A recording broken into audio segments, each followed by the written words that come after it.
দর্শক স্বাগত জানাচ্ছি সিটিজেন জার্নাল 24-এ। আপনাদের সাথে আছি আমি ওশান চৌধুরী। আমি এখন বর্তমানে অবস্থান করছি কক্সবাজার জেলা বিএনপির কার্যালয়ের সামনে। আপনারা জানেন আজকে সকাল 6টায় দেশনেত্রী বেগম খালেদা জিয়া ঢাকার এভারকেয়ার হসপিটালে ইন্তেকাল করেছেন। বিএনপির নেতাকর্মীরা বলছেন ওনার দেশের সংকটকালীন মুহূর্তে ওনার হঠাৎ মৃত্যুতে দেশের যে ক্ষতি হয়েছে এই ক্ষতি অপূরণীয়। আমরা কথা বলবো কক্সবাজার জেলার বিএনপির নেতাকর্মীদের সাথে। খালেদা জিয়ার মৃত্যু আসলে অপূরণীয় ক্ষতি হয়েছে। যিনি শাহবাগের বিরুদ্ধে সোচ্চার ছিলেন, ভারতীয় আধিপত্যের বিরুদ্ধে সোচ্চার ছিলেন, এই দেশের একমাত্র বাংলাদেশপন্থী নেত্রী হিসাবে আপসহীনভাবে সংগ্রাম করে গিয়েছেন, যাকে মিথ্যা মামলার মাধ্যমে হাসিনা ক্রুজিং এর মাধ্যমে তাকে ঘর থেকে বের হতে দেয়নি। এরকম সংগ্রাম এর মধ্য দিয়েও তিনি এই দেশের জন্য কাজ করে গিয়েছেন।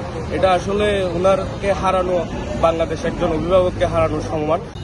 দেশের এক ক্রান্তিকালে দেশনেত্রী বেগম খালেদা জিয়া যে দুনিয়া থেকে বিদায় নিয়েছেন, এটা দেশের জন্য অপূরণীয় ক্ষতি হয়েছে, যা বলা যাবে না। উনি একজন আপসের নেত্রী, গণতন্ত্রের নেত্রী, গণতন্ত্রের মা। উনি আন্দোলন সংগ্রামে কারোর সাথে আপোষ করে নাই। এই যে আপনার আপনার তত্ত্বাবধায়ক সরকার থাকাকালীন ফখরুদ্দিন মঈনুদ্দিন সময় উনি বলেছিল বিদেশে যাওয়ার জন্য, যে 2- ফর্মুলাতে উনি বলেছিল আমি এই দেশে যদি বাঁচতে হয় এই দেশে বাঁচবো, মরতে হলে এই দেশেই মরবো। আমার কোনো বাইরে কোনো বন্ধু আছে, আমার কিন্তু আমার প্রভু নাই, আমার এই দেশের মানুষের সাথে মরতে হবে। আজকে দেশের নেত্রী বেগম খালেদা জিয়া শুধু বিএনপির নেত্রী নয়, সমগ্র জাতির নেত্রী। আজকে উনি দুনিয়া থেকে বিদায় নিয়েছেন। আমরা দলীয় এবং সারা বাংলাদেশের মানুষ সুখহত। আমরা মহান রব্বুল আলামিনের কাছে দোয়া করি, আল্লাহ ওনাকে জান্নাতুল ফেরদৌসের মেহমান হিসেবে কবুল করো। ওনার মতো আর নেত্রী হয়তো হবে না। উনি কারোর সাথে আপোষ করে নাই, সবাই আপোষ করে ক্ষমতার মস্তদে বসেছে। দেশনেত্রী বেগম খালেদা জিয়া আপোষ করে নাই, যার কারণে আপোষের নেত্রী হিসেবে আজকে সারা বাংলাদেশে সারা বিশ্বে সমাদিত। মহান আল্লাহ আমার প্রিয় নেত্রীকে জান্নাতুল ফেরদৌসের মেহমান হিসেবে কবুল করুক। আমরা অত্যন্ত সুখহত, মর্মাহত, সমগ্র দেশবাসীর আজকে শোকে আক্রান্ত। ধন্যবাদ। পুরা বাংলাদেশের সকল জনগণ আজকে অত্যন্ত শোকাহত, অত্যন্ত মর্মাহত।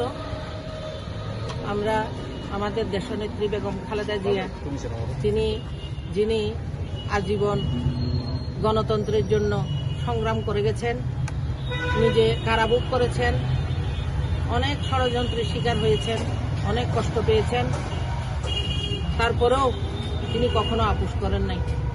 ওনাকে আমাদের এই ক্লান্তি লগ্নে, দেশের এই ক্লান্তি লগ্নে ওনার মতো নেত্রী আমাদের অত্যন্ত প্রয়োজন ছিল। এখন আল্লাহর অশেষ রহমত, আল্লাহর হয়তো মেহেরবানি, উনি আমাদের ছেড়ে চলে গেছেন। আমরা সবাই তার রুহের মাগফিরাত কামনা করছি। আল্লাহ যেন তাকে বেহেশত নসিব করেন এবং উনি যেন অত্যন্ত সেখানে সুখে থাকেন, সেটা আমরা সবাই দেশবাসীর, সকল দেশবাসী তার জন্য আমরা দোয়া করছি। আমরা একজন অনেক বড় নেত্রী, যিনি দক্ষিণ এশিয়ার সবচাইতে বড় নেত্রী, তাকে আজকে আমরা বাংলাদেশের জনগণ আজকে তাকে হারালো। আমরা গভীরভাবে শোকাহত। কক্সবাজার জেলা বিএনপির কোনো কর্মসূচি আছে কিনা? কর্মসূচি তো দল থেকে দিয়েছে, কেন্দ্র থেকে কর্মসূচি ঘোষণা করা হয়েছে। 7 দিন কালো পতাকা থাকবে, সবাইকে 7 দিন কালো বেশ ধারণ করতে হবে এবং 7 দিন প্রতিদিন আমাদের দলীয় কার্যালয়ে কোরআন খতম হবে প্রতিদিন। এটা আমাদের দলীয়ভাবে আমাদের দল থেকে এটা ঘোষণা দেওয়া হয়েছে। আমরা সেভাবে কাজ করে যাব। আজকে আমরা সবাই কালো পতাকা ধারণ করে, কালো পতাকা তুলেছি, কালো বেশ ধারণ করেছি এবং আজকে সন্ধ্যার পর আমাদের এখানে কোরআন খতম হবে। প্রতিদিন সন্ধ্যার পর কোরআন খতম হবে 7 দিন। এটাই আমাদের কর্মসূচি। ধন্যবাদ সবাই। সকলেই পরিবারের অংশ মনে করি, বিএনপি যারা করি, আমাদের দেশনেত্রী, আমাদের মা আমাদের কাছ থেকে আজকে চিরবিদায় নিচ্ছে। আগামীকাল কিনার নামাজে জানাজা অনুষ্ঠিত হবে, আমরা সকলেই জানাজায় শরীক হব। আজকের এই ইনার মৃত্যু আমাদেরকে অত্যন্ত শোকাহত করেছে। বিএনপির নেতাকর্মীরা, তৃণমূল নেতাকর্মী অত্যন্ত শোকাহত এবং সারা বাংলাদেশ আজকে অভিভাবক শূন্য হয়ে গেল। ওনাকে ফ্যাসিস্ট হাসিনার পতনের পর বাংলাদেশে গণতন্ত্রের উন্নয়নের জন্য ইনাকে খুব দরকার ছিল। আল্লাহ তাআলা ইনাকে নিয়ে গেছে। আমরা সকলেই আল্লাহর কাছে দোয়া করব যাতে আল্লাহ তাআলা ইনাকে বেহেশতে নসিব করে। ধন্যবাদ। আমাদের প্রাণপ্রিয় নেত্রী ছিলেন বাংলাদেশ বিএনপির চেয়ারপারসন এবং উনি গণমানুষের নেত্রী ছিলেন। উনি এদেশে তিনবারের আপসহীন প্রধানমন্ত্রী ছিলেন, পাশাপাশি উনি বিরোধী দলীয় নেত্রীও ছিলেন।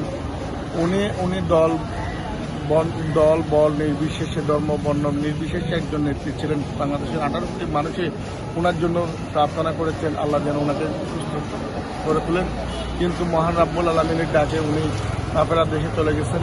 ওনার যাওয়াতে, ওনার ইন্তেকাল করাতে আমাদের শুধু বিএনপি পরিবারে নয়, পুরো দেশের জন্য একটা বিশাল ক্ষতির সম্মুখীন হয়েছে। ওনার এই অভাব কখনো পূরণ হবার নয়। আমরা আশা করব আল্লাহ মহান রাব্বুল আলামিন আমাদের সকলের যেন দোয়া কামনা করি, ওনাকে যেন জান্নাতুল ফেরদৌস দান করে। আমরা ওনার জান্নাতুল ফেরদৌস কামনা করছি, পাশাপাশি ওনার সুদীর্ঘ জীবনে যদি উনি কোনো ভুল ত্রুটি থাকে মহান রাব্বুল আলামিন যেন ওনাকে ক্ষমা করে দেন। আমরা আসলে এত বেশি শোকাহত যে আমাদের নেত্রী, উনি আমাদের বটবৃক্ষ ছিলেন। ওনার দিকে তাকিয়ে বাংলাদেশের লক্ষ কোটি মানুষ আপনার রাজপথে মিছিল করেছে, মিটিং করেছে, রাজপথে জীবন দিয়েছে। এরকম একজন নেত্রী কখনো বাংলাদেশে আর কখনো আসবে বলে মনে হয় না। এই মৃত্যু অসহনীয়, এই ক্ষতি অপূরণীয়। বাংলাদেশের সাবেক প্রথম মহিলা প্রধানমন্ত্রী দেশনেত্রী বেগম খালেদা জিয়া আজ 6টা বাজে তিনি মারা গেছেন, আপনারা সবাই জানেন। তো সুতরাং এই দেশনেত্রী বেগম খালেদা জিয়া চলে যাওয়াকে কেন্দ্র করে বাংলাদেশের আকাশ বাতাস ভারী হয়ে পড়েছে।